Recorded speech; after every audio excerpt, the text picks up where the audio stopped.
Nous sommes ici pour protester parce que nos jeunes et nos amis sont tués. Oh, nous sommes ici pour veiller à ce que justice soit faite et que le régime actuel soit renversé. » Ces mots, prononcés par un manifestant aux médias Deutsche Welle, résument parfaitement l'ambiance au Népal où, depuis le lundi 8 septembre, les jeunes descendent dans la rue pour réclamer le changement. Ce qui avait commencé comme des manifestations localisées dans le quartier Matagar de Katmandou a rapidement pris de l'ampleur, attirant des centaines de milliers de personnes. Dès mardi, la ville ressemblait à une zone de guerre. Des barricades improvisées, des incendies dans les principaux bâtiments gouvernementaux et des manifestants abattus gisant dans les rues. Les ondes de choc ont profondément ébranlé le gouvernement népalais.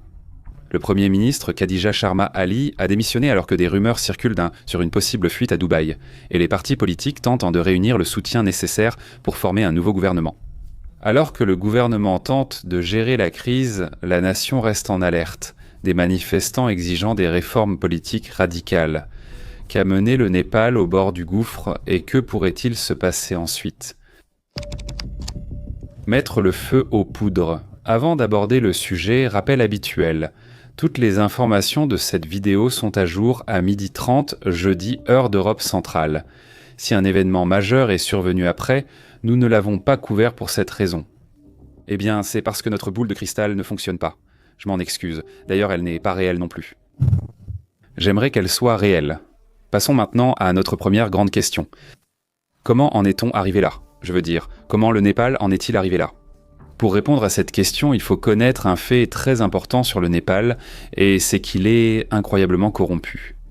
Transparency International classe le Népal 107e sur 180 pays dans son indice de perception de la corruption.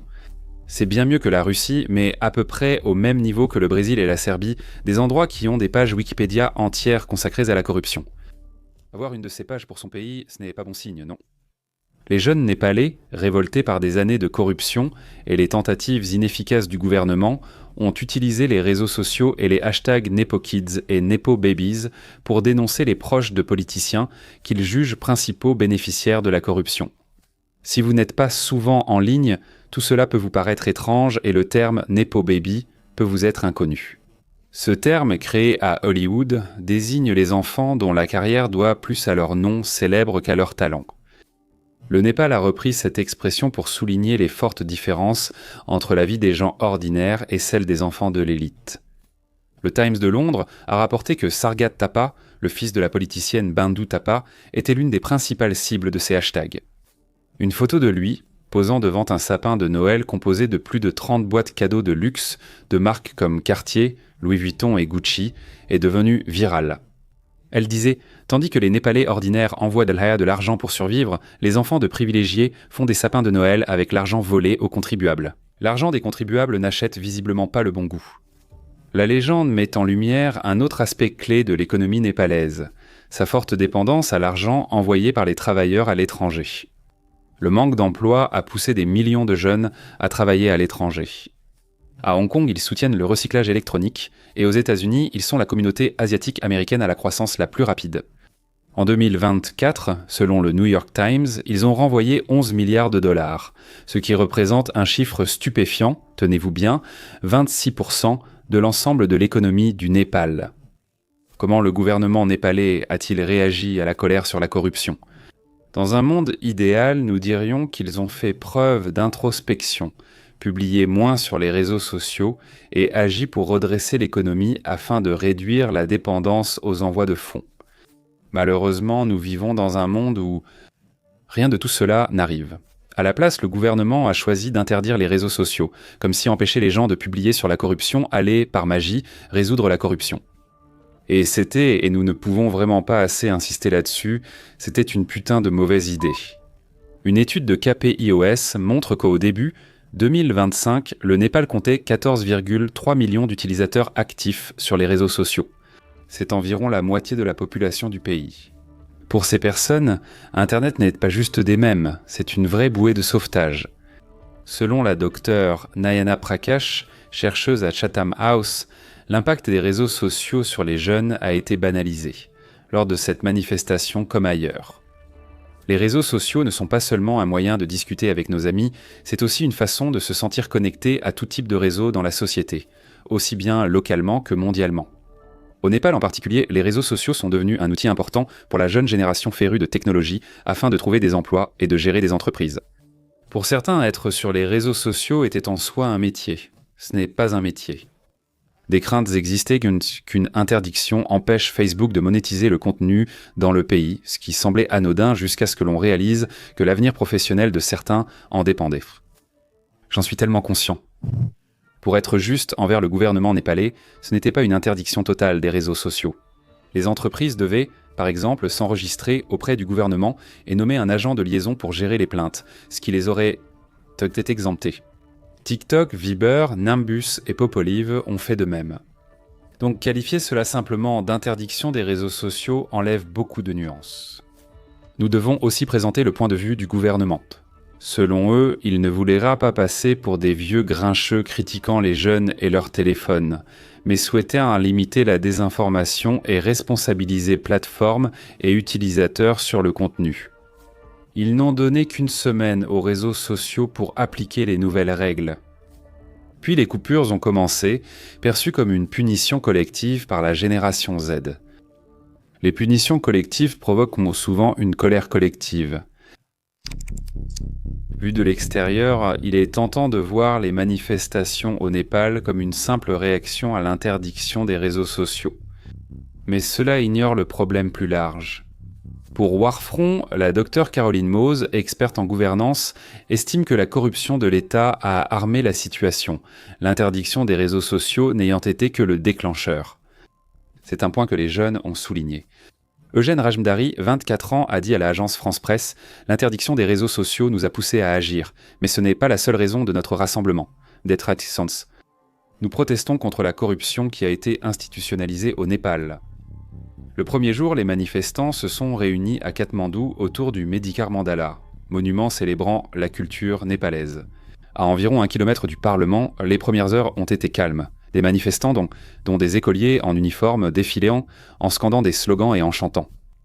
Le média Météor de Statesman a indiqué que certains portaient un drapeau One Piece, évoquant les récentes manifestations en Indonésie.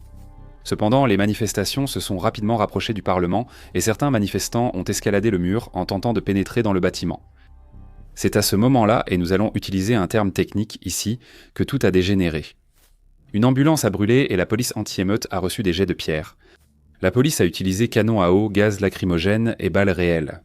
Le gouvernement a imposé un couvre-feu à New Banishwar, plus grand quartier résidentiel de Katmandou, mais cela n'a guère dissuadé les manifestants, furieux face à la répression violente. En fin de journée, au moins 19 morts et plus de 300 blessés. À la suite de ce carnage, des partis politiques tels que le Congrès népalais, qui fait partie de la coalition au pouvoir du Premier ministre Ali, et le Parti communiste du Népal, centre maoïste du principal parti d'opposition du pays, ont publié des déclarations appelant à la responsabilité.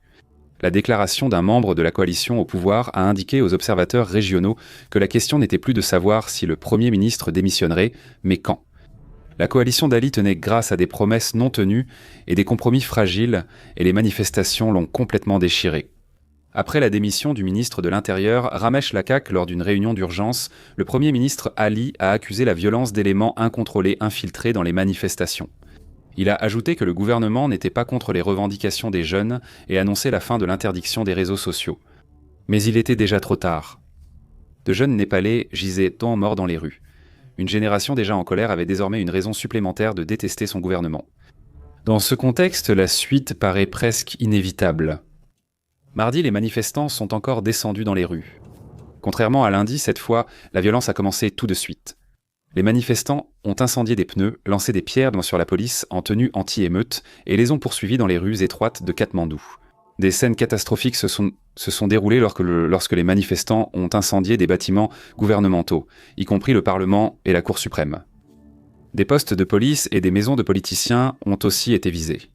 Les manifestants ont ensuite rejoint l'aéroport international, où des hommes politiques avaient été évacués pour les empêcher de partir. Profitant du chaos, certains ont attaqué des prisons, provoquant une évasion massive. La police népalaise estime que plus de 13 000 détenus se sont évadés. Le rabbin Levachan, figure controversée et ex-vice-premier ministre, était l'un d'eux. Face à l'escalade de la violence, le Premier ministre a démissionné et fui vers la caserne de Shiapuri. Cependant, son cabinet n'a pas eu cette chance. Dans une vidéo devenue virale depuis, on peut voir le ministre des Finances du pays, Bishnu Prasad Paldel, courir dans les rues de Katmandou avec des dizaines de personnes à ses trousses. Un jeune homme fait tomber le ministre d'un coup de pied, l'envoyant s'écraser contre un mur. Le ministre se relève rapidement et continue de courir, puis la vidéo s'arrête. Encore une fois, c'est bien le ministre des Finances du pays. Des vidéos ultérieures montrent qu'il a été rattrapé, déshabillé et battu par des manifestants en colère. La violence ne s'est pas limitée aux membres actuels du gouvernement.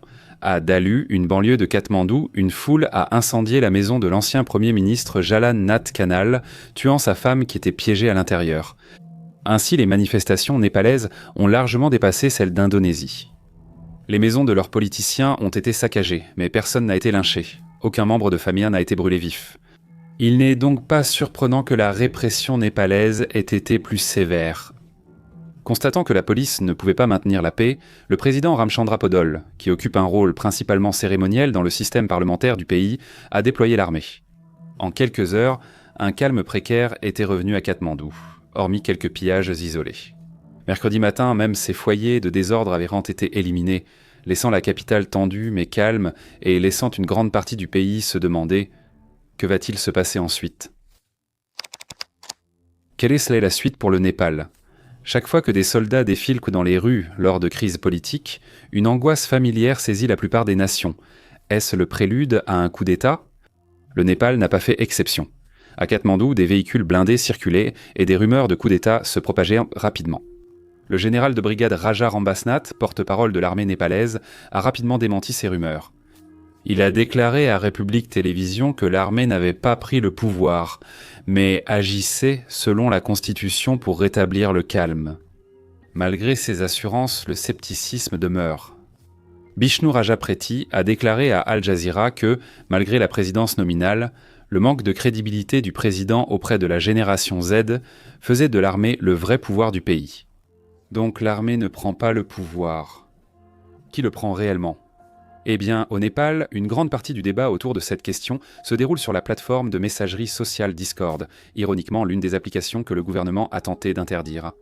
Notre équipe a accédé à un serveur Discord où ces échanges avaient un lieu et a observé en direct les tentatives de consensus. De ces discussions, un nom s'est imposé. L'ex-juge en chef Sushila Karki. Juriste éminente du Népal, Karki s'est bâtie une réputation de défenseur intègre de l'état de droit. Elle a gagné la sympathie des manifestants en marchant avec eux et dénonçant leur meurtre. Cependant, elle rencontre un obstacle majeur. Selon Yograj Lamachan, professeur adjoint à l'université Pakhari du Népal, le futur Premier ministre, même intérimaire, doit provenir des membres actuels du Parlement. C'est le même obstacle auquel fait face Balandra Shah, maire de Katmandou, sans doute la personnalité politique la plus influente du Népal actuellement. Balan, comme il est plus connu, a publiquement soutenu Kaki et appelé le président à dissoudre le Parlement. La dissolution du Parlement et la tenue de nouvelles élections font partie des principales revendications des manifestants qui, selon les mots d'une personne à qui nous avons parlé, considèrent l'ensemble de l'institution comme irrécupérable. Parmi les autres revendications figurent dans l'instauration d'une limitation du nombre de mandats pour le Premier ministre qui, selon la Constitution actuelle, peut exercer un nombre illimité de mandats de 5 ans, ainsi que la réduction du mandat du Parlement de 5 à 4 ans. Des manifestants ont aussi proposé un mécanisme d'élection directe du Premier ministre. Cela mettrait fin au système où les électeurs choisissent le Parlement, qui désigne ensuite un Premier ministre. Si ces revendications sont acceptées, Sushila Karki pourrait devenir la première femme Premier ministre du pays. Elle pourrait aussi permettre le retour d'une personnalité controversée. Au chapitre précédent, nous avons présenté Rabi Lachimane, ex-vice-premier ministre évadé de prison lors des manifestations. Il est d'abord arrivé au pouvoir en tant que populiste, une figure anti-corruption, mais il s'est ensuite retrouvé impliqué dans plusieurs scandales de corruption. Pourtant, il a gardé un solide soutien, faisant de lui un candidat au poste de Premier ministre intérimaire. Ses partisans soulignent sa longue expérience et ses positions anti-corruption comme preuve de ses qualités de dirigeant.